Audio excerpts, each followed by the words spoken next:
আল্লাহ নবী যখন মক্কা থেকে হিজরত করে যখন মদিনায় চলে গেছেন, মদিনার মানুষগুলো যখন কালেমা পড়ে যখন মুসলমান হয়ে গেছে, এখন বলেন মুসলমানের সংখ্যা বৃদ্ধি পেয়েছে কিনা? পেয়েছে না? হাজার হাজার লক্ষ লক্ষ মানুষ কালেমা পড়ে মুসলমান হয়েছে। এই মুসলমানের ভিতর থেকেই, এই মদিনায় যখন চলে গেছেন মুসলমানের ভিতর থেকেই মুনাফিকের আবির্ভাব হয়েছে। কথা বলেন ঠিক কিনা? মক্কার জমিনে মুনাফিক ছিল না। কারণ কি? কারণ হলো 53 জন মুসলমান ছিল। এই 53 জন মুসলমানের ভেতর থেকে সকলেই ছিল খাঁটি ইমানদার, কিন্তু মুনাফিক ছিল না।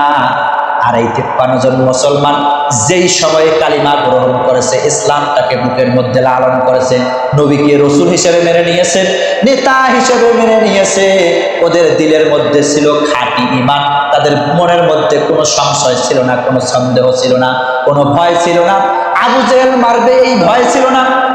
কিন্তু যখন এই মুসলমানের সংখ্যা বৃদ্ধি পেয়েছে, ওই সময় মুসলমানের সংখ্যা যেই বৃদ্ধি পেয়েছে, মুসলমানের ভিতরে ঈমানটা দুর্বল হয়ে চলে গেছে। যেই দুর্বল হয়ে গেছে তাদের ভিতর থেকেও মুনাফিকের আবির্ভাব হয়েছে। কথা বলেন ঠিক কিনা?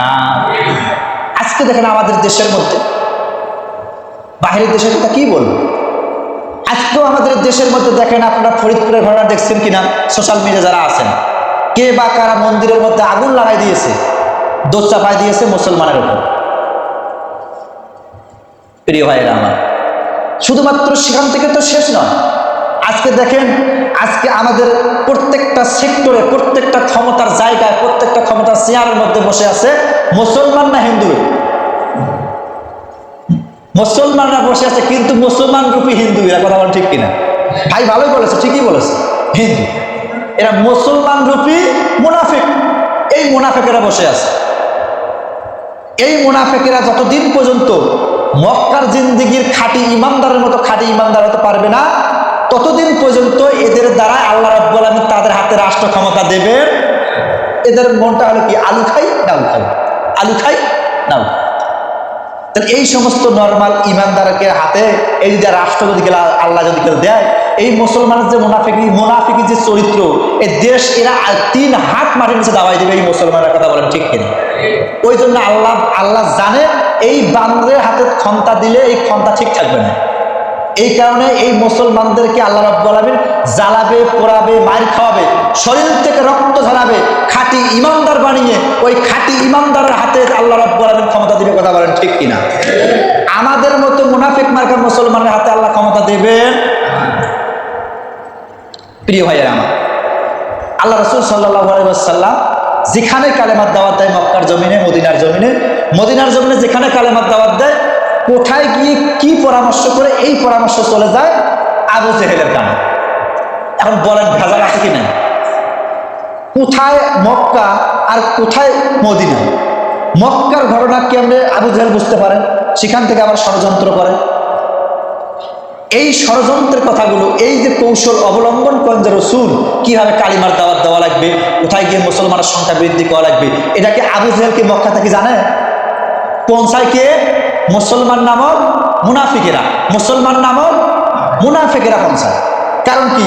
মদিনার জমিনে যখন এই মুসলমানের সংখ্যা বৃদ্ধি পেয়েছে, তখন এই কাফের মুশরিকেরা তারা সংকুচিত হয়েছে। তারপরে দাঁড়িয়ে মুহাম্মদের বিরুদ্ধে কথা বললে মুসলমানের সংখ্যা বৃদ্ধি পাচ্ছে, এরা যেখানেই পাবে সেখানে হাড়হাড্ডি ঘুরে পড়ে ফেলবে। এই কাফেরেরা তারা ভয়ে কিচ্ছু বলে না যে 2-1 কাফের ছিল, কিন্তু মুসলমানের সংখ্যা তো বৃদ্ধি পেয়েছে। এই মুসলমানেরা অর্থের লোভে, টাকার লোভে, রাষ্ট্রীয় সম্পদ নিজেকে কুক্ষিগত করার জন্য এই সংবাদ পৌঁছায় দিত আবু জেহেলের কানে। আচ্ছা, আমার দেশের সংবাদ নরেন্দ্র মোদী কি আমরা জানবে বলেন তো? আমার দেশের সংবাদ কিভাবে জো বাইডেন জানবে? অং সান সু চি কিভাবে জানবে? আমার দেশের সংবাদ তো আমাদের দেশের মুসলমান ভাইদের কানে কানে থাকা কথা বলেন ঠিক কিনা? কিন্তু আমাদের এই দেশের কথা কে পৌঁছাচ্ছে? কোনো হিন্দু, বৌদ্ধ, খ্রিস্টান না, এরা কেউ পৌঁছাচ্ছে না।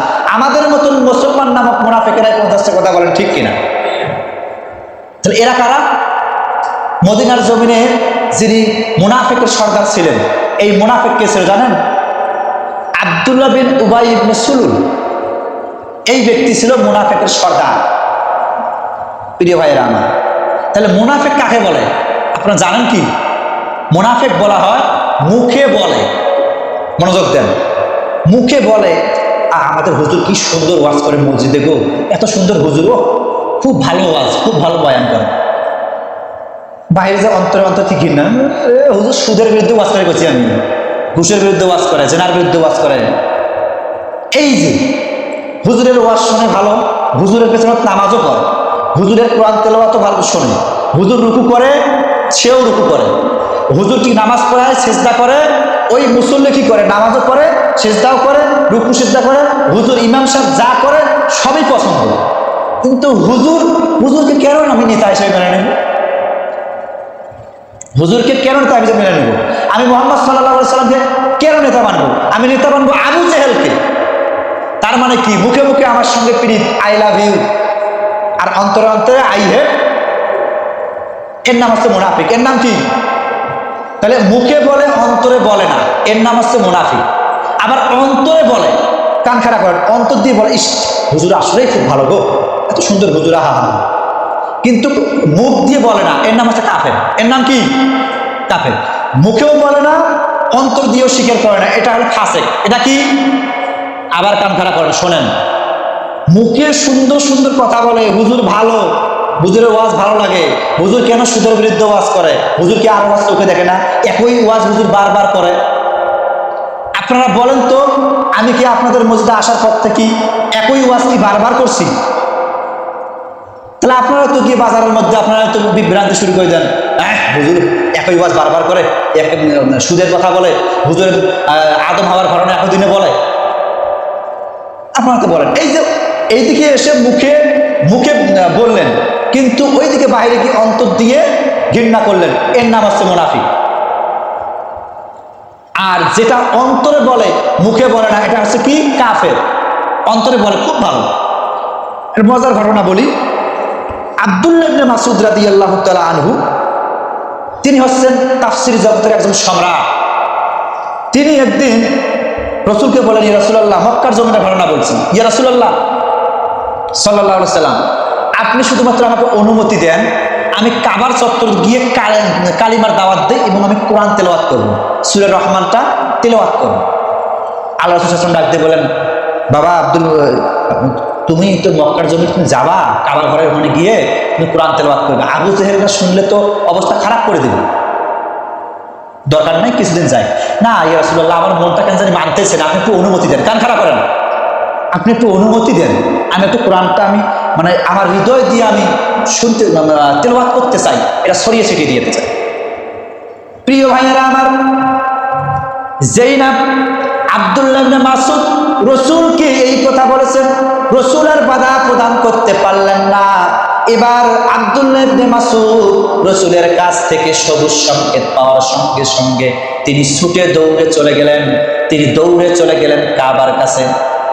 কাবার হাতিমের কাছে বসে তিনি এবার সূরা রহমান তেলাওয়াত করতেছেন।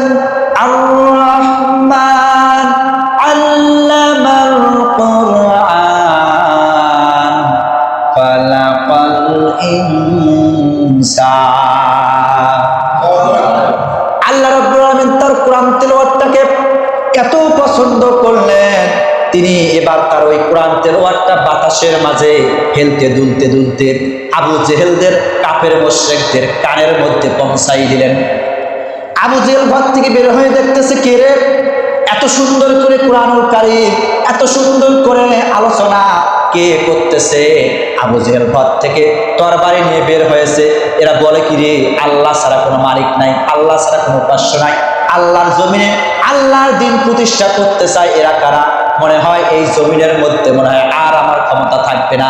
আবু জেহেল দৌড়ে এসে দেখে আব্দুল্লাহ ইবনে মাসউদ সে কোরআন তেলাওয়াত করতেছে সূরা রহমান।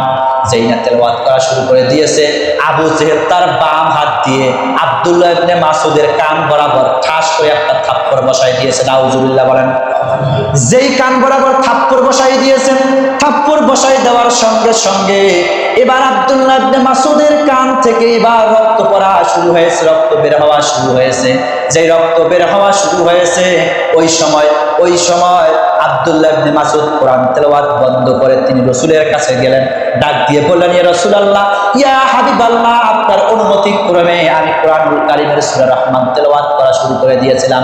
ইয়া রাসূলুল্লাহ, আবু জেহেল এসে আমার কান বরাবর একটা থাপ্পড় মেরে দিয়েছে।